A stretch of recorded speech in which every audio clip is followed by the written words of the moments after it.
Good day, students, and welcome to Life Skills 3 for the Bachelor in Education Honours degree.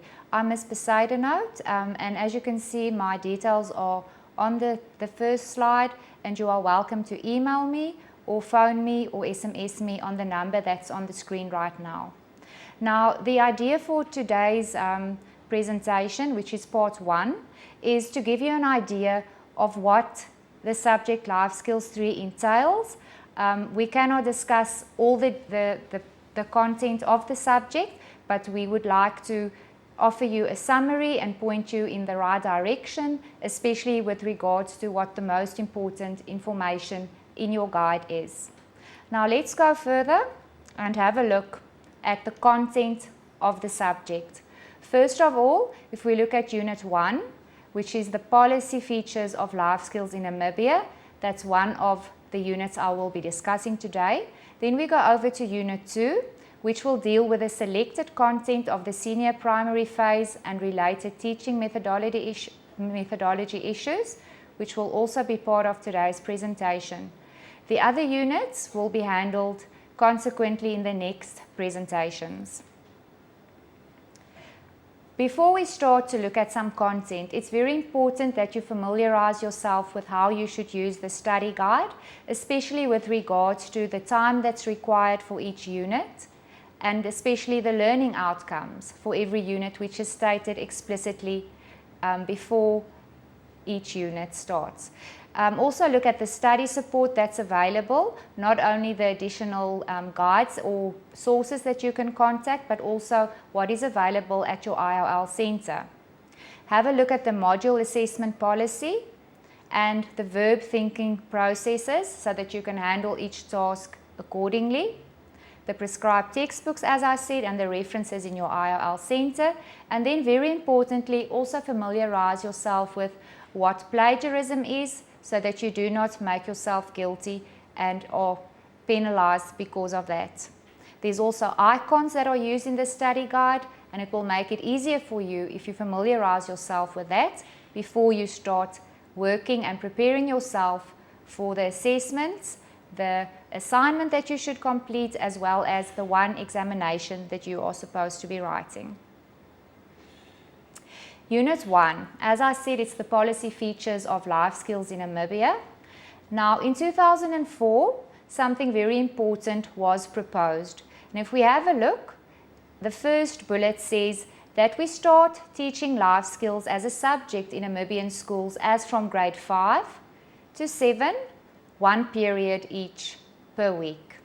When we promote the learners to grade 8 up to grade 10, a second period will be introduced as need be. We also see that life skills has become a compulsory subject, which is accessible even though it's not a promotion subject. Full-time teachers have also been appointed for grade 5 to 12 in all Namibian schools. Thus, since 2005, life skills has been taught as a compulsory, non-promotional subject for all learners from grade 5 to 12. Important, what are the domains that are included in life skills? First of all, some attention is given to career guidance, which may include study skills, career opportunities, and work ethics. We also look at the daily living skills in the sense of healthcare, family, life, and finances. The personal social skills, which are discussed in the life skill periods, are subjects like self-awareness, relationships, and citizenships. When we look at career guidance, our study skills, we can see that we start in grade 5 already addressing each domain, but progressively we build upon the skills and competencies that have been taught in the previous grade, and it ranges from in grade 5 where learners are taught study hints and listening techniques up to in grade 12 where we look fully at examination preparation and examination skills that can help the learner to approach and prepare for examinations more successfully. Career opportunities, which also of course falls under career guidance. In grade 5, 6 and 7 we pay attention to the importance of work, the different career opportunities and the links between subjects and career, etc. And we progress to grade 11 and 12, where we look at the training options for the grade 10 as well as the grade 12 school leavers and the different institutions for further studies, job shadowing, interviewing, and how to apply for a job and how to write a successful, effective curriculum vitae or resume. We also have a look at work ethics in grade 11 and 12, like the relationship you have with others in the workplace, as well as working competition in the workplace and how to have pride in your work. Another point that's important is to look at job seeking. It's very important to discuss job seeking with grade 11 and 12s as they need to be prepared to attend interviews, develop appropriate telephone skills, as well as fill in application letters and forms, and as I said once again, how to hand in a resume that will attract the employer's attention. What happened now? Okay. Now we go over to another domain, which is daily living skills. And there are three main topics under daily living skills, as well as several subtopics which are covered. The first is healthcare. And under healthcare in grade 5, we look at healthy food, dress code. We talk a bit about the effects of HIV/AIDS as well as the treatments of AIDS and substance abuse. Grade 6, we move forward to looking in a bit more detail at some cultural eating habits, leisure, sexual maturity.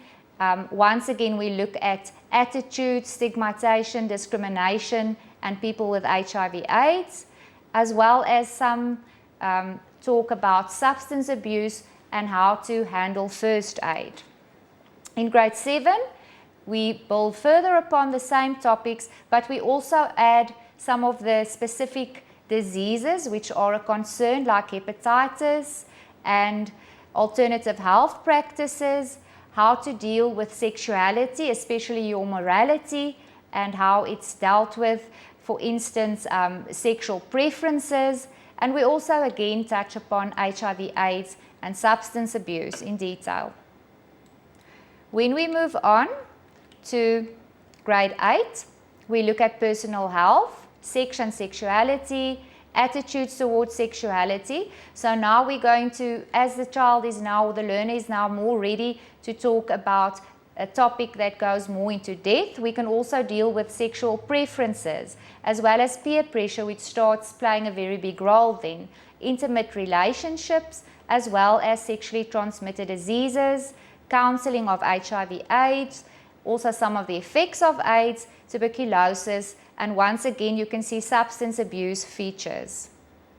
In grade 9, we handle theories and myths of HIV/AIDS, as well as the learner's value and attitudes towards HIV/AIDS and people living with AIDS.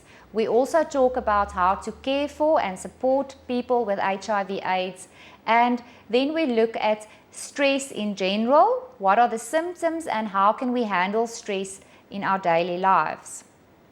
In grade 10, you can see many of the topics are once again repeating here, but we also now are particularly looking at the dangers of teenage pregnancy, and we talk about abortion, and then in more detail about the testing and the counseling and the people affected by HIV/AIDS. Some added topics here is we talk about depression and suicide, and we also talk about eating disorders like anorexia and bulimia, and some universal precautions that can be taken. Then the senior secondary phase obviously refers to the grade 11 and 12 years. Here we look at how will HIV/AIDS affect the workplace, and also how can people with HIV/AIDS still live a quality life. Our next topic, family life. It's still part of our daar het ek nou flop gemaak. Sorry.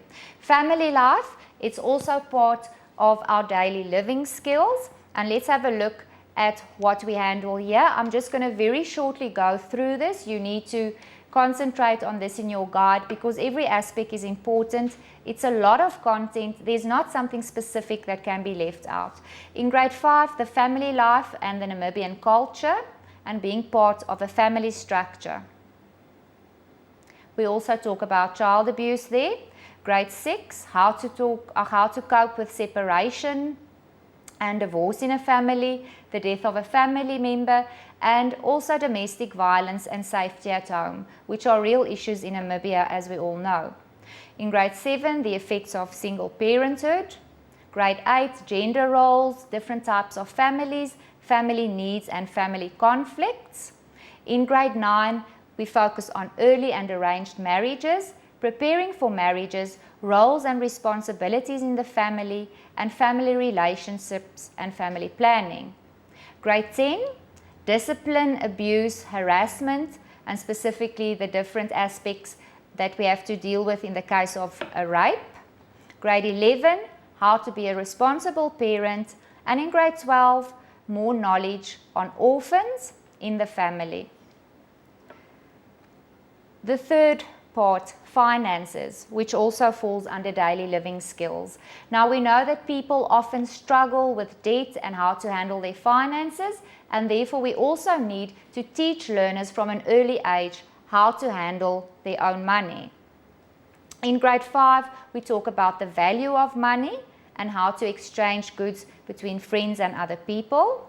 In grade 6, they are taught the difference between luxury and necessary purchases, the payments of accounts and how to save.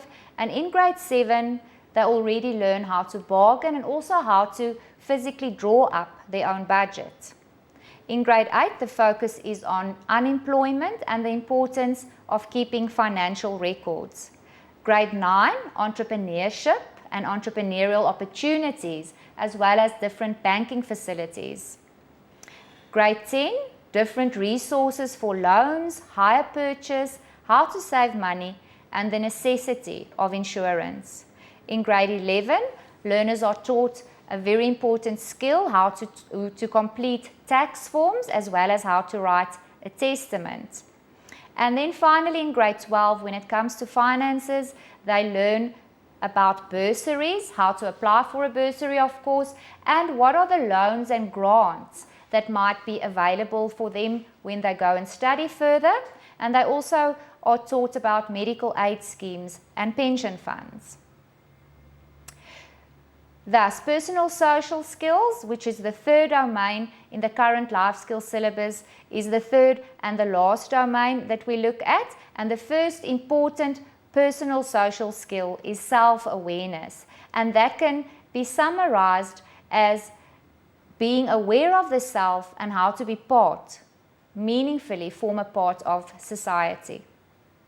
In grade 5, very quickly, I'm going to run through them again. It's the interests and abilities of the learner that takes preference here, the emotions they experience, their needs, and how they communicate using a telephone. In grade 6, the teacher concentrates on the learner's body image as well as the emotional development. In grade 7's particular focus is on abilities, interests, preferences, and the specific emotions that learners experience. In grade 8, 9, and 10, we look in depth at the physical and psychological needs of the learner. Learners need to learn about themselves, build up knowledge about their own feelings. They need to learn how to accept praise and criticism, as well as how to become assertive. Grade 11 and 12, they learn about the choices and the responsibilities they have in life, how to build a positive attitude, what it means to have good personal values, the importance of building up motivational strategies, how to be assertive, and we also discuss homosexuality and tolerance towards homosexuals. Let's progress to the next slide, which talks about, first of all, relationships. Keep in mind that these are the personal social skills that learners need to develop. In grade 5, 6, and 7, we especially focus on the components of friendship, how to choose a friend, but also how to be polite when talking to others. In the junior secondary phase, the value of friends, seeking advice when something goes wrong in a relationship, with particular reference to a friendship relationship. And then as it progresses, it may be the development of feeling towards others when it comes to dating and choosing a partner, and what to do when a relationship ends. In grades 11 and 12, we look at the advantages and the disadvantages of the internet, especially chat rooms. Then learners are very much exposed nowadays to pornography on the internet, how to handle that, and then also the pros and the cons in cross-cultural marriages. Third of all, we look at citizenship. Now, in grade 5, we concentrate on how to handle a bully. So it has a lot to do with a child to be aware of his or her own rights and how to handle it when he or she is exposed to abusive type of behavior. Then the learner also needs to learn about cultural differences and how to respect different national symbols in Namibia, how to respect and have tolerance for other people, respect their rights and their responsibility, as well as what crime is and how to report a crime, for instance. In grade 6, they learn how to deal with conflict situations, once again how to report a crime and how we should behave towards our senior citizens. Grade 7, how do we behave in public places? What are our rights and responsibilities? And then we look at how does crime impact on other people, as well as what arson is. Grade 8, 9 and 10, how can we become responsible citizens in Namibia? How can we care for our environment? And how do we react towards persons with authority? When and how to respect them? And once again, what are our human rights and what are our responsibilities towards voting? Life skills, we also very strongly look at career education and guidance to all learners in the senior primary phase. And we must remember, when we teach children about career education, it's not just about finding a job and earning money, but it's also about helping them to realize their potential and to nourish their dreams. Career decisions can be very difficult, therefore we need to assist learners in acquiring certain decision-making skills, and we must also help learners to become motivated to learn and to achieve something in life.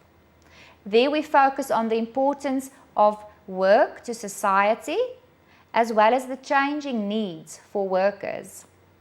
We look at knowledge and skills, how it develops, and we provide learners with the necessary information to handle these changes. We need to learn how to make decisions, to choose careers that are in demand and that are also appropriate for our own abilities.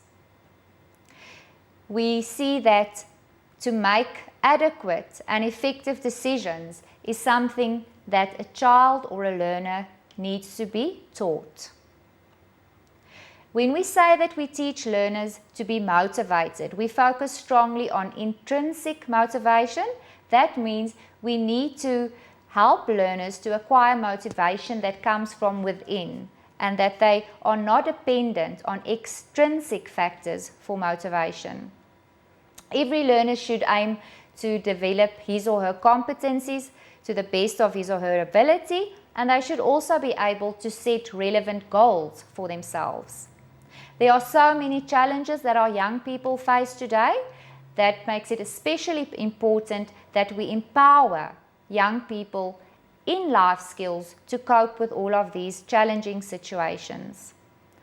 Learners need to take responsibility for their actions, and they need to practice healthy behavior if they wish to become stable citizens. When we teach people about their rights and responsibilities in life, we can also specifically teach them about these things in school and what their rights and responsibilities in education are. There's provision made for career education, as we said, in the senior primary phase, and also once again for the prevention of HIV/AIDS and teenage pregnancy. We must also look at drug use prevention when we speak to our senior primary phase, violence, not only outside the family but also inside the family, and how to develop healthy relationships and how to care for our environment. Lastly, young people need to learn about human rights, and they need to ensure that their rights are met. We continue with life skills in the senior primary phase. Learners need to have the necessary information, skills, the motivation, and the inspiration to respect not only their own but other people's rights as well.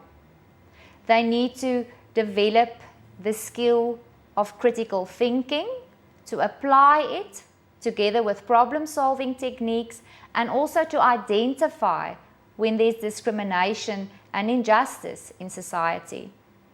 In addition, they need to learn how to resist peer pressure, how to prevent abuses in the community, and how to avoid dangerous situations.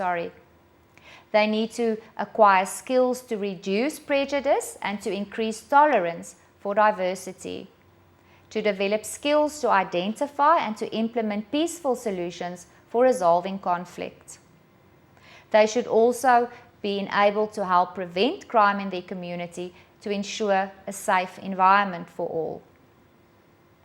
As you can see, it's a mouthful, but we do need to take note of all these things and familiarize ourselves with this if we wish to become good life skills teacher that empower our learners.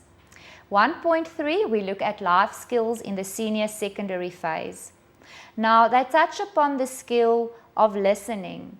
And listening is a very important skill when it comes to attending tertiary institution or the world of work and following instructions. So learners need to develop the skill of listening with attention and listening for specific information, which is something few learners naturally can do. It will also assist them to concentrate on their studies, and we will help them to manage and study their time and use their study time effectively. Learners learn how to make summaries and to remember what they have studied. They learn to prepare and write examinations, and they also are guided to selecting the appropriate relevant careers as we teach them and guide them through knowing their own interests, their personalities, and their abilities. Then, as we said, we are going to look at their ability to handle relationships in order to prepare them for the world of work, and also how to compete and to have pride in what they do. We look at interview skills and communicating professionally via telephone, how to complete the curriculum vitae or application letters, applying for bursaries, grants, and loans as well. Lastly, we focus again on HIV and AIDS, the coping skills, as well as the information about the learner's rights and responsibilities, as well as the rights and responsibilities of the HIV/AIDS positive person. Now we come upon something that's very important, and I think this incorporates every aspect of life skills, and it's the holistic approach in life skills that is so important, because when we talk about life skills, we know that we are preparing the learner for each aspect of his life, his or her life, that he will have to face not only in school but also outside school once he moves into the world of work, the relationships that he or she may have, etc. Now, at the heart of the holistic education lies the development of the finest, the greatest, and the most. So we are striving here for every individual to reach his or her maximum potential. The main element, though, is the interconnectedness of experience and reality. We don't just focus on standards and testing, but we concentrate on providing the learner with skills and competencies that he or she can use. The pedagogic process in the holistic approach is as follows. If we look at the experiential or the competent nature of the knowledge a learner needs to acquire, we also look at the different relationship between the teacher and the learner, and this differs from the teacher-centered approach. An individual's interest and understanding of the child, and then we focus on, rather than shaping the child into something that we want him to be, we look at the child, each child, as an individual. We provide learners with a sense of meaning and order to things. And education is seen as a journey for both the learner as well as the teacher. It's very important when we look at this process that it remains flexible and dynamic, because, like we said, learners are individuals and we need to accommodate their differences as well as their rate of learning. When we look at the relationship once again between the teacher and learner, as we said, it's a learner-centered approach. Words that come to mind are authenticity, empathy, mutual respect, as well as understanding and affection between the teacher and learner. Something which is not or does not have a place in this approach is fear and coercion, as it destroys the relationship that is required to teach the whole child. UNESCO has indicated 4 pillars that's very important in learning, and this underlines the holistic approach to the life skills education.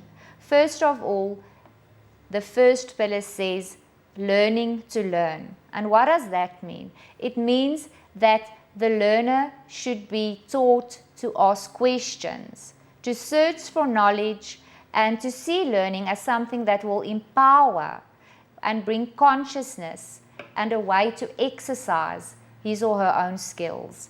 The second pillar is learning to do.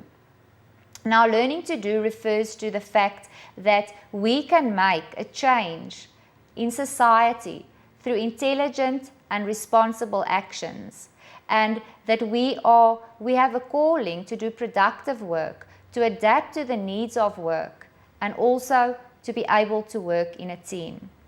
The third pillar, learning to live together.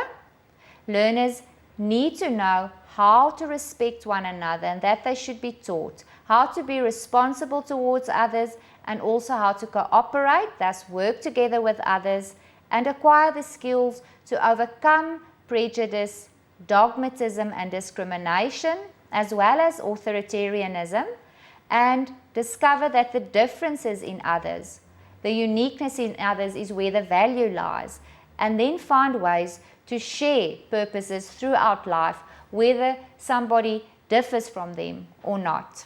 The last pillar is learning to be. Now, learning to be refers to the true nature of being human, and it goes beyond the psychic. It refers to... Oh, goed. Ek het my ding afgeruk. Hoor gou, kan jy my hoor? Oh, donder. Hoor, en ek het geflop aan die begin. Learning to be refers to the true nature of being human. It goes beyond the psychic. Learning to belong to a whole and to discover human values as well as the inner wisdom through self-knowledge. So what then is the goals? What are the goals of the holistic approach? Mainly to live a meaningful life. Under the goals of an holistic approach, we have a look at the purpose of education. And the purpose, according to this approach, is to nourish inherent possibilities of children and the whole development of the child. Secondly, to strengthen relationships of the self, family, community, and the whole cosmos. Thirdly, to see learners as unique individuals. Education should be to strengthen creativeness and abilities and to provide in every child's intellectual needs. The fourth point refers to the fact that personal differences should be welcomed. Learners need to, and when differences are welcomed, we know that tolerance and respect towards others are also cultured. The next point is that learning should be experiential. So learners need to actively take part in learning and they need to actively explore new concepts. Learning thus is not a passive process.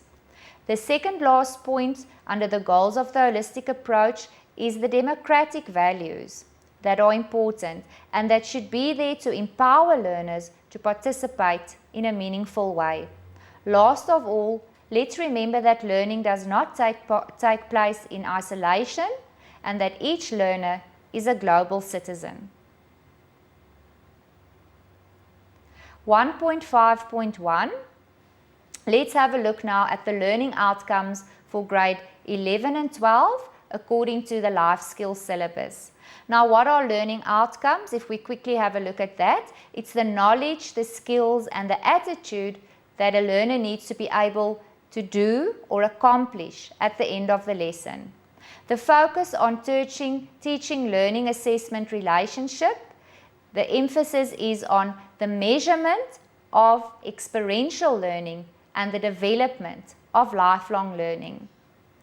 Now, a learning outcome thus refers to what the learner should know and realistically be able to do by the end of the presentation of any task that he or she is given.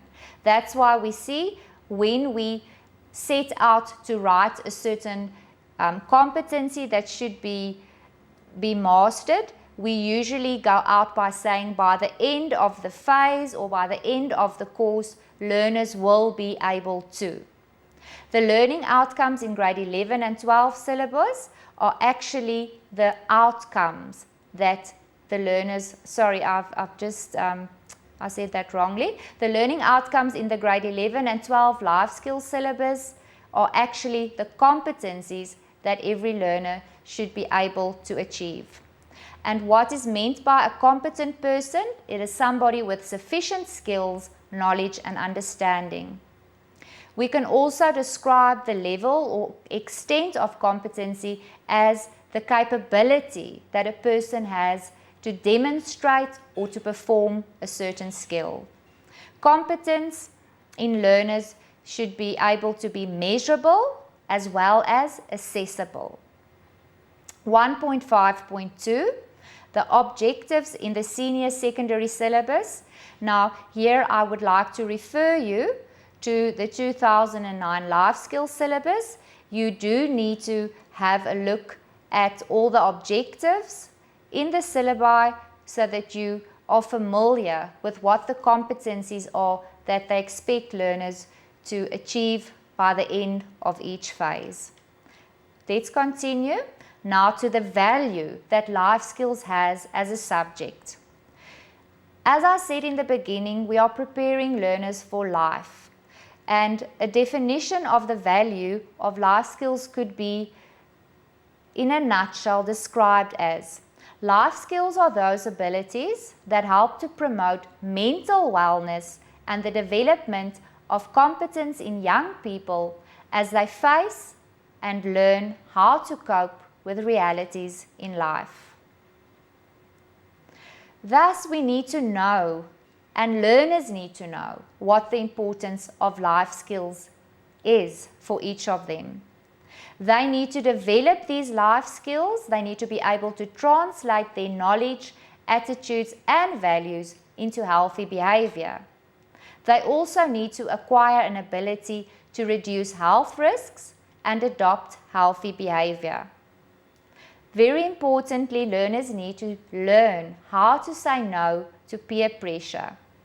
And they also need to know how to resist the pressure that they are often under to engage in sexual relationships at an early age. In addition, they need to know about the dangers of drug and alcohol abuse and also why it is dangerous or potentially dangerous to become pregnant at a very young age.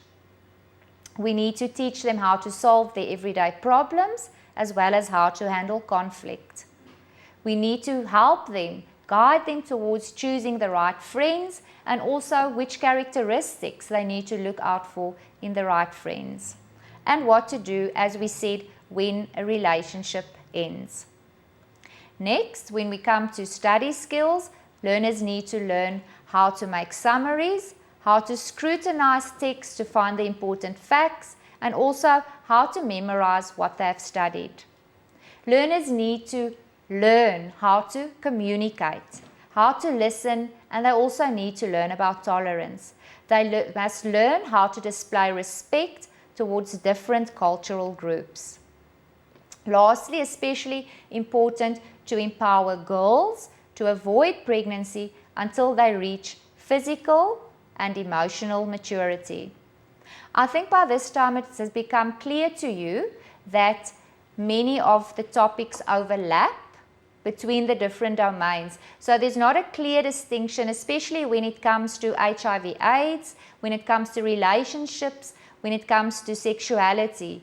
The domains overlap, and that is why we say we look at life skills, we look at the subject in a holistic way. Now the scheme of work. This is something that's more technical, the administrational part of preparing for life skills. I'm going to shortly go over some of the important documents that you as a life skill teacher need to familiarize yourself with. Firstly, we've got the year planner, which is equivalent to a builder's plan.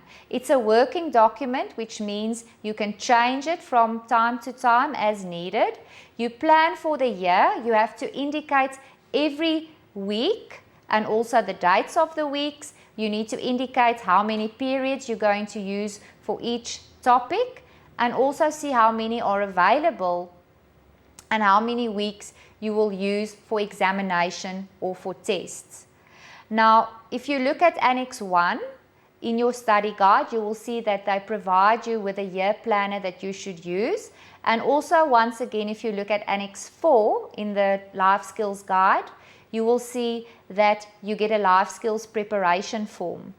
Now, familiarize yourself with that and also see that you are able to practically fill in these forms. For instance, if you are asked to handle a certain topic, you will also see that it's part of the tasks that you need to complete, and there are examples of how these forms should be dealt with. That is quite important. Now, why do we need a scheme of work? The scheme of work is flexible. So when we say it's a work in progress or a working document, it means that it's flexible. So that has the same meaning. It's a very useful tool to each teacher, as it assists him or her to see what should be changed in the next year. Because there's always some topics that worked well or some tasks that you might want to change a bit to make them more effective. If you plan for the whole year, you need to have dates, the target dates for the completion, and you also need to fill in the dates when assessment will take place. Now, it's very valuable to have the scheme of work because you can use that scheme of work year after year, but you can only adjust it slightly, as I said, to make it more effective. The target date on the scheme of work, of course, should correlate with all the dates that you filled in on your year planner. Now, what are you going to indicate on your scheme of work? You need to indicate which work you're going to cover from each of the 3 domains every term. Take note that some topics are more important than others, or they might take more time, so they might need more than one period or additional periods to be handled sufficiently. And then, as we said, if you look at the periods that are needed, they are also indicated on the work scheme, so that you can plan appropriately towards managing your time effectively. Now, we've got the shift to learner-centered education, which will be handled in more detail in a next unit, so I'm not going to say much about that. And then we're also going to just have a brief look at continuous assessment in life skills, because the fact that it's not a promotional subject must not be confused with the fact that it should be assessed. It is assessed, and there are very clear guidelines on how it should be assessed. There are two annex forms that are important here. One is the example they give you of a continuous assessment form, which can be used in school, and the other is an example of a portfolio assessment form. So let's have a look what these refer to. As we said, it's a compulsory subject, but the learners do not write tests or examinations on life skills. They assessed on the skills according to specific criteria that has been described. And we do include a mark for life skills every term on the learner's report. What are the 5 specific tasks we need to look at? There's group work, there's a performing art task, a creative task, cultural expression task, as well as a written task. We need to adapt where necessary for learners with special needs, of course.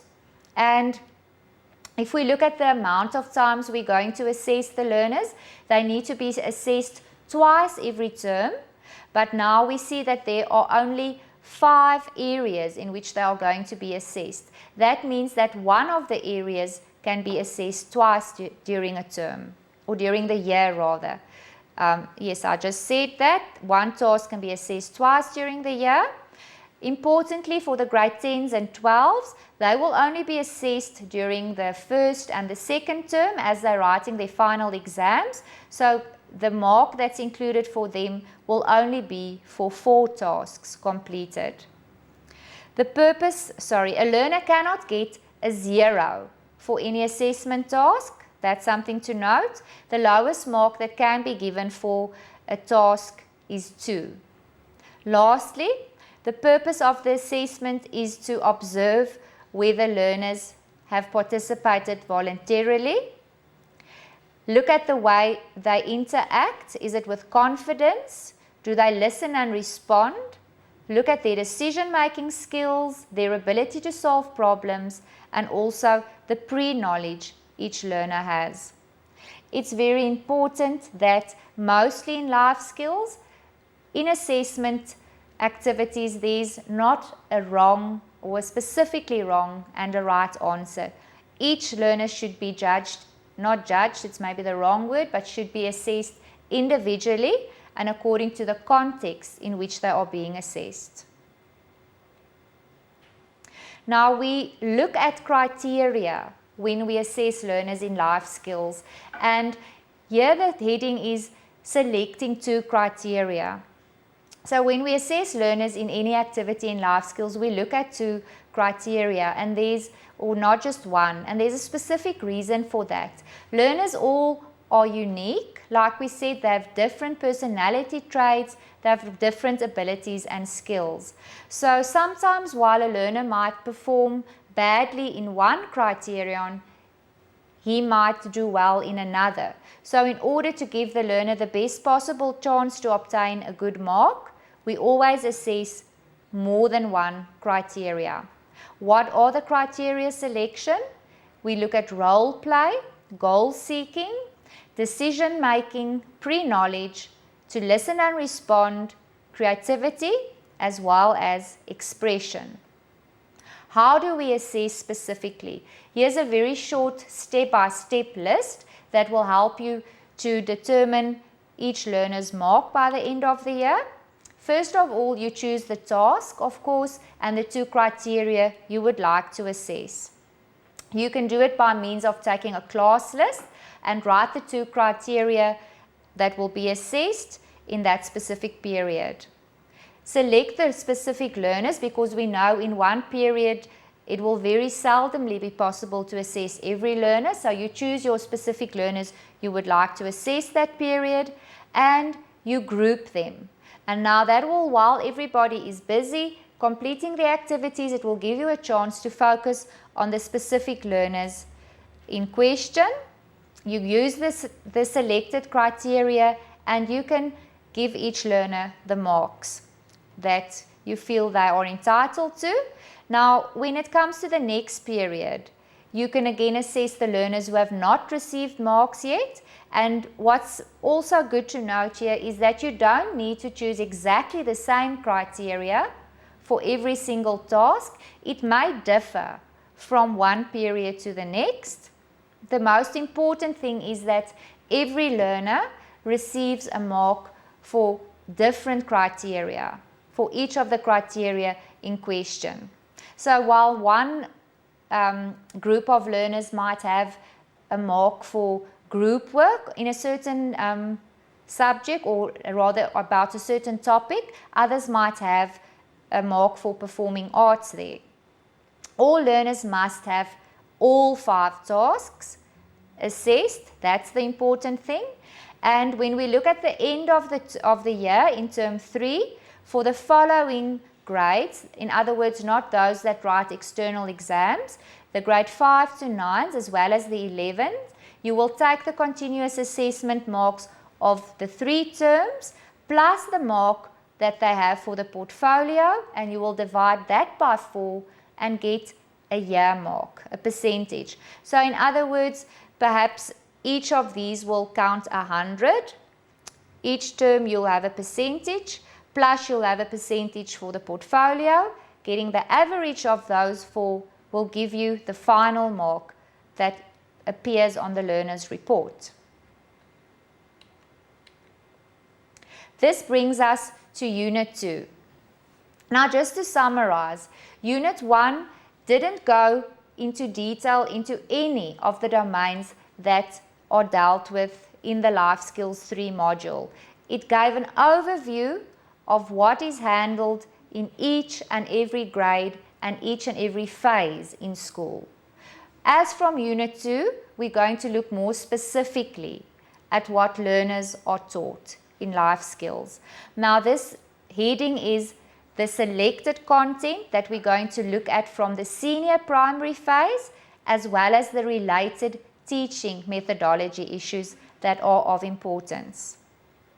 So we start again with looking at the first domain, which is career guidance. We'll look at our study skills, career opportunities, work ethics, and job seeking. We'll in daily living skills, which is the second domain. We'll look at healthcare, family life, and finances. And in the last domain, the personal social skills, again, self-awareness, relationships, and citizenships. Let's kick off with the career guidance.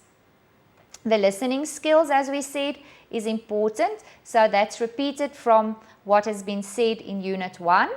To listen attentively is an important skill that every learner needs to learn. Attentively, meaning to listen with understanding and with the necessary attention. Giving attention to what you hear and also to understand what a person says. The next part that falls under career guidance, a subtopic under it, is how to set goals. Now, every person needs a plan for the future, and planning for the future means you need to set certain goals. You need to be very specific about what you want to achieve if you want to be successful in reaching your goals. And the fact that we are setting goals mean that we have a desire to achieve something. So the best way to go about is to take our plan and to break it into smaller, doable plans. Setting a goal is only the first step towards reaching the end destination. What advice can you give learners if you want them to set goals for themselves? First of all, it's always best to start early. Plan for the future as soon as possible. That's the very first step in setting goals. Secondly, when you set the goal, it should be a simple goal and it should be specific, meaning it shouldn't be somebody else's goal, it should be a goal that is true for you personally. When you define the goal, Write down the reasons you would like to achieve the goal as well as the ways you would like to achieve the specific goal. Plan how you are going to achieve your goal. When you plan, be realistic. So if enough time should be allowed, give enough time for yourself to achieve the goal, but also give yourself a deadline, because without a specific deadline, we might keep on putting off what we're supposed to do, and we might not be motivated to start acting when we should. Brainstorm. When we brainstorm while setting goals, we are going to just write down all the ideas we can think of that will help us to achieve our goal. And then once again, when we've got these ideas, these bigger ideas or these bigger plans, we can break them into smaller ideas and smaller goals. Questions are important. Talk to other people as well when you set goals. Ask them how they achieved their goals. Ask them their opinions. Ask them about any pitfalls they might have had. And then decide what you think will work best for you. Always be positive. There will always be problems that arise when you set goals, but think how you can overcome them. And also think how you can replan and rethink things that went wrong where necessary. Important is focus on your end result, what you want to achieve. Learn from the mistakes that you made. We all make mistakes, but we should prevent ourselves from making the same mistake again. Evaluate your plans. So this means careful thinking. When I've set out my plans and my goals, I need to look at them, I need to evaluate them, I need to see whether they are doable or do they need some adjustment. Visualization, the next point. Visualize what you want. See yourself when this goal has been achieved. This is a proven technique of getting yourself to work more effectively towards a goal. Realize your strength. We all have strengths and weaknesses, but focus on the strengths that are going to help you to achieve this specific goal. Persevere. Perseverance is one of the most important characteristics you can have if you want to be successful. Hard work is important to achieve something. Keep on trying. Do not give up. Now we continue to look at how to select careers. This falls under career guidance, and we need to make learners aware of the fact that there's a certain character to every job or every occupation they choose. So the learner needs to decide what he or she finds most important in life, as well as what they like to enjoy, combined with what they do well. Some career research can help a learner to select their careers. So when you do research, you obviously go out or set out to get as much information as possible about the career you are considering. You can ask parents, teachers, employees, use the internet, newspapers. The sources you have are many. You must just guide the learner how to use them. When we talk about job availability, learners need to consider which jobs are available. No sense in applying or studying towards careers which are not in demand. See whether the job will be stable or just cyclical, and we also need to look at the benefits of different careers. A salary is always important. What benefits does a specific career offer you? Is there vacation time, more learning opportunities, and will there be flexible or fixed hours? Compatibility, meaning how compatible is the location of the job with your life? Can we benefit other family members as well when we choose a specific job? Will it be beneficial for them too? How many hours will I be spending at work each week? And also, will I be working during the nights? Students, this brings us to the end of part 1. We'll continue in the next session with how to manage your time effectively, as this plays a crucial role in the control you have over the different aspects in your life. Thank you.